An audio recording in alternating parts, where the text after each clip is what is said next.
Engineering का असली कमाल तो पनामा नहर की वो जटिल व्यवस्था है जिसमें दरवाजों की मदद से 1,00,000 टन से भी ज्यादा भारी जहाज ऊपर या नीचे ले जाए जाते हैं।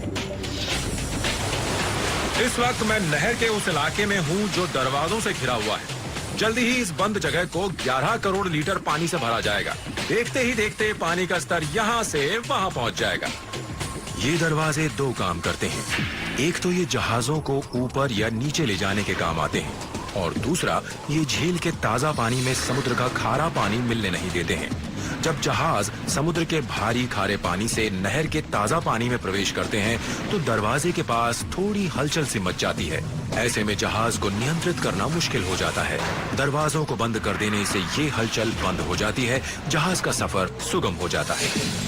आप देख सकते हैं पानी का भरना शुरू हो गया है। ये पानी ही तो मुझे ऊपर ले जा रहा है। ऊपर जाने की रफ्तार ने मुझे हैरान कर दिया है। मुझे यहाँ आए सिर्फ 3 मिनट ही हुए हैं और मैं 8 मीटर ऊपर आ चुका हूँ। पैनामैक्स जहाजों को ऊपर नीचे ले जाने के लिए 20 करोड़ लीटर तक पानी लग जाता है और ये सारा पानी लेक गटून से लिया जाता है। पोस्ट पैनामैक्स जहाज तो इनसे भी दुगने बड़े होते हैं। उनके लिए तो 40 करोड़ लीटर पानी की जरूरत पड़ेगी। ये बात इंजीनियरों के लिए एक बड़ी समस्या बन गई है। लेक गटून में इतना पानी है ही नहीं कि बड़े जहाजों को वहां से गुजारा जा सके।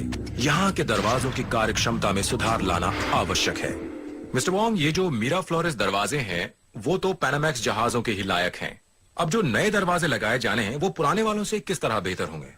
देखिए, पहली बात तो यह है कि इन्हें बड़े जहाजों के हिसाब से बनाया जा रहा है। दरवाजे के बीच बनने वाला इलाका पिछले इलाके से 2.5 गुना बड़ा है, इसलिए उसमें 2.5 गुना ज्यादा पानी की जरूरत पड़ेगी। पानी बचाने के लिए कुछ खास कक्ष बनाए गए हैं। पानी बचाने वाले कक्षों के कारण लेक गटून पर दबाव कम हो जाएगा।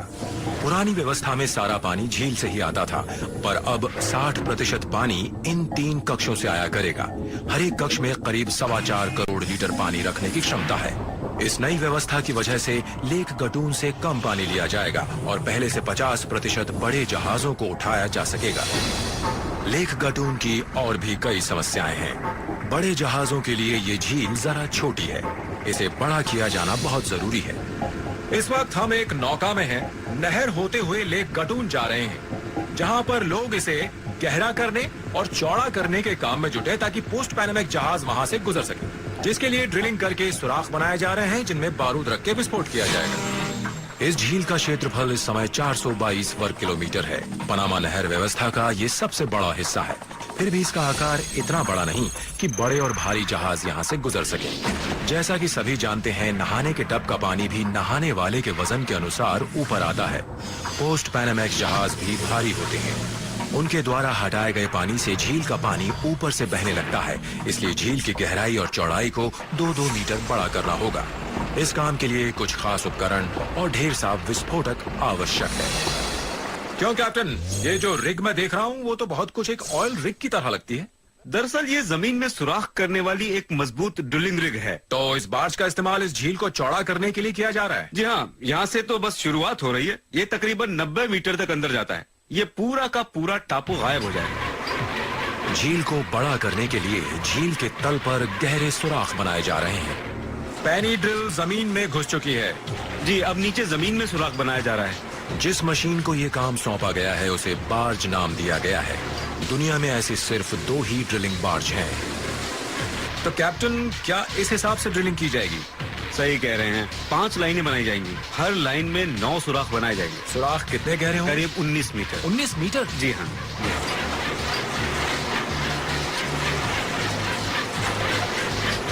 इसका मतलब ये हुआ कि काम पूरा होने के बाद यहाँ 45 सुराखों का एक जाल सा बन जाएगा और हर सुराख की गहराई 19 मीटर होगी। हाँ, और सभी में बारूद भरा जाएगा। झील गहरा करने का ये भी एक तरीका है।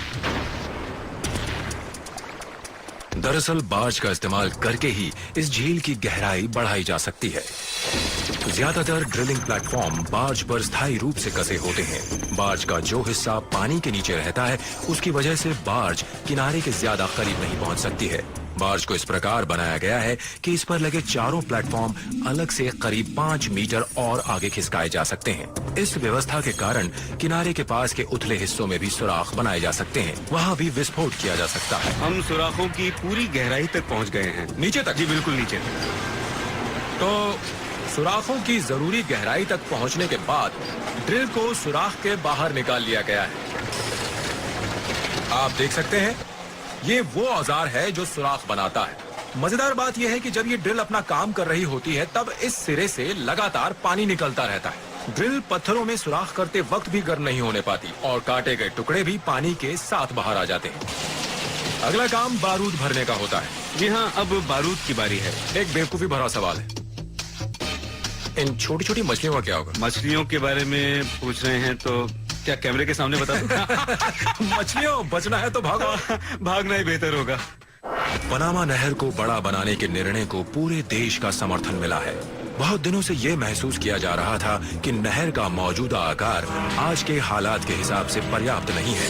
ये लोग बड़े से बड़ा खतरा उठाने की तैयारी कर रहे हैं। अच्छी बात है दोस्तों। तो कैप्टन, यहाँ क्या रखा हुआ है? ये करीब 2500 किलो विस्फोटक है। ठीक है। बारू पर मौजूद लोगों ने विस्फोटक लगाने के लिए झील के तल पर 45 सुराख बनाए हैं। अब हम इनमें से आखिरी सुराख में विस्फोटक लगाने जा रहे हैं। तो कैप्टन, इस डिब्बे में विस्फोटक के 5 कार्ट्रिज रखे हुए हैं। जी, 5 कार्ट्रिज हैं और हर कार्ट्रिज की गोलाई 9 सेंटीमीटर है और लंबाई है 46 सेंटीमीटर। जरा देखें। ये इसी तरह रखे जाते हैं। वाह, डायनामाइट की 5 सलामी है ये। बिल्कुल। अच्छा, अब ये सलामी मेरे पास है। विस्फोट प्रेरित करने वाली रस्सी को पाइप के अंदर डाला जा रहा है, जिसका एक सिरा विस्फोटक सलामी के साथ बांध दिया गया है। मुझे एक और सलामी चाहिए, मैं 2 ले जाऊंगा। नहीं, एक बार में सिर्फ एक। एक करके? खतरा है, खेलने की क्या चीज वाकई नहीं। बहुत खतरा है? हाँ, होगा ही, विस्फोटक है। बहुत खतरनाक है वाकई। अच्छा, संभल कर। हर सुराख में पहले से तय मात्रा में विस्फोटक रखा जाता है। विस्फोटकों को गिरा मत दीजिएगा। अरे, इस तरह मत खींचो। इस सुराख में 35 टुकड़े रखे जाएंगे, लगभग 110 किलो विस्फोटक। बढ़िया। और सलामी दूं? हाँ, मांगोगे तो मिलेगा, क्यों नहीं मिलेगा? बहुत मिलेगा, बहुत मिलेगा। ठीक है, ये आखिरी है। बस हो गया, बस हो गया। अच्छा कप्तान, ये सुराख 19 मीटर गहरा है और इसमें 115 किलो विस्फोटक रखा गया है। हाँ, इससे झील का तल थोड़ा ढीला हो जाएगा और उसे आसानी से गहरा किया जा सकेगा। सही कहा। आज हम झील के तल को उड़ाने जा रहे हैं। अच्छा, नाव पर ही रहिएगा, वहाँ सुरक्षित रहेंगे। नाव पर ही रहूं? हाँ, पानी में मत कूद पड़िएगा। बहुत खतरा है, बहुत खतरा। ऐसा क्या है वहाँ? मगरमच्छ। क्या बात है। किस किस चीज का ध्यान रखना पड़ेगा? 500 किलो विस्फोटक से बचो, दोनों से या बचिए। मगरमच्छ से? कोई भी आ सकता है, कोई भी। मैं अल्वारो और मार्विन के साथ यहाँ बरसाती जंगल में हूँ, बारूद से भरे 45 सुराखों के ऊपर नाव में। यहाँ करीब 2800 किलो विस्फोटक है। बहुत बढ़िया। सपने में भी नहीं सोचा था कि बुधवार की दोपहर ऐसे बिताऊंगा। देखिए, ये विस्फोट कराएगा। ये सब डेटोनेटर्स हैं। हाँ और हम इन्हें यहाँ मौजूद हर बोया पर लगाएंगे। हाँ। तो अल्वारो, असली खेल इन बोया के नीचे है। जी हाँ, जी हाँ। ये सुराख के नीचे तक जाता है जहाँ विस्फोटक है। ठीक है। हाँ, हाँ ठीक है। हाँ, प्लास्टिक का हर बोया हमें बताता है कि 19 मीटर नीचे बारूद भरा सुराख है। हाँ, पूरे इलाके में सुरंगें बिछी हाँ, हैं। ठीक कह रहे हैं। हर और खतरा ही खतरा है, सुरंगें बिछी हैं। अच्छा, यहाँ से काटना हाँ है? हाँ, बस एक जगह। अच्छा, तो ये है विस्फोटक चूर्ण। विस्फोटक है। हाँ, जरा देखिए तो, ये विस्फोटक चूर्ण है। विस्फोटक है, बहुत ज्यादा खतरनाक है। डायनामाइट से भी ज्यादा खतरनाक है ये। यही तो पसीने की कमाई है। पसीना तो वाकई आ रहा है। अगर यहाँ से सही सलामत बच गया ना तो जश्न मनाऊंगा, सच। नहीं, अभी तो हमें यहाँ डेटोनेटर लगाने हैं। अरे हाँ, इन्हें भी तो लगाना है। 2 विस्फोटों के बीच जो थोड़ा अंतर होता है वो इन्हीं के कारण होता है। ये डेटोनेटर्स एक दूसरे से एक सुतली से जुड़े होते हैं जो 2 विस्फोटों के बीच 42 मिलीसेकंड का अंतर पैदा करती है। तो ये बात है, पहले सुराख में विस्फोट होता है, आग यहाँ आती है, दूसरा विस्फोट होता है। हाँ। 42 मिलीसेकंड की देरी के बाद दूसरा विस्फोट होता है, फिर तीसरा, चौथा, पांचवा। हाँ। अच्छा, अगले सुराख की ओर चलें। सब जगह एक साथ विस्फोट कराने की बजाय 2 विस्फोटों के अंतर रखने से झील के तल की चट्टानें ज्यादा असरदार तरीके से टूटती हैं। आप तो सब जानते हैं। चलते हैं। अरे एक डेटोनेटर मेरी कमीज पर लगा दिया है। चलिए चलिए मजे से चलते हैं बारूद के मैदान में। आखिरी बोया पर भी डेटोनेटर लगाया जा रहा है। हम वापस जा सकते हैं? ये भी हो गया। आप सब कुछ सीख गए हैं। आपको तो यहाँ नौकरी मिल सकती है। शायद, पर मुझे अपनी उंगलियों से बेहद प्यार है। तो तैयारी पूरी है? विस्फोट करें? नहीं नहीं अभी नहीं। उस जहाज के यहाँ से निकल जाने तक हमें रुकना पड़ेगा। कौन सा जहाज? जो जहाज $2.5 लाख चुकाता है, उसके गुजरने पर सब काम रोक दिया जाता है। अच्छा कैप्टन, मुझे ये समझाइए कि यहाँ इतना विस्फोटक बिछा हुआ है, क्या इन जहाजों को थोड़ी देर के लिए रोका नहीं जा सकता? नहीं, पैसा वो हमें देते हैं, हम उन्हें नहीं देते। यानी जो पनामा नहर से गुजरने का पैसा देता है, हाँ, उनके गुजरने तक हमें इंतजार करना होगा।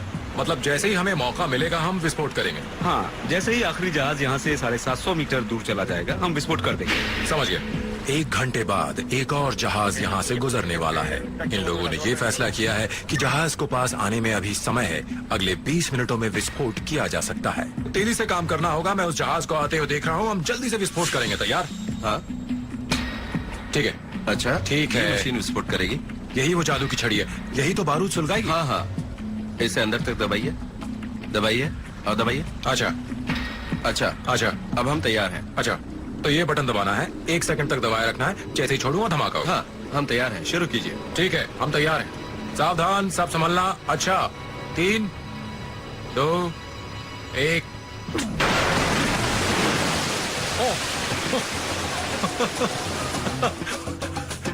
बढ़िया।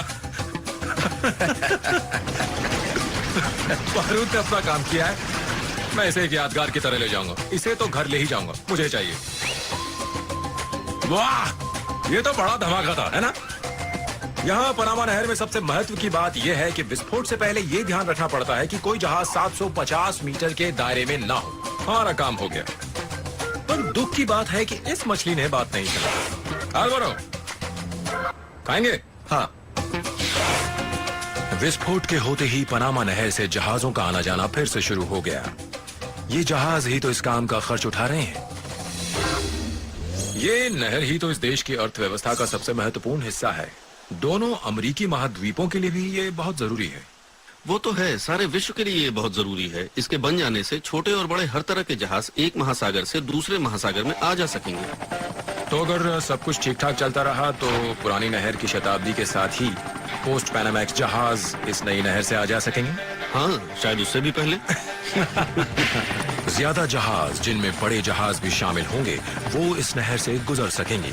समुद्रों को जोड़ने वाले इस छोटे रास्ते का महत्व कम नहीं होगा। कुल मिलाकर देखा जाए तो पनामा नहर से यही सब तो हासिल करना है। असंभव को संभव बनाया जा रहा है। बड़े बड़े जहाज एक दिन से भी कम समय में एक महासागर से दूसरे महासागर में जा सकेंगे। अगर यहाँ काम करने वालों ने सफलता हासिल की तो अगले 6 वर्षों में नई पीढ़ी के बड़े, चौड़े और गहरे जहाज यहाँ से नई पनामा नहर से गुजरते देखे जा सकेंगे।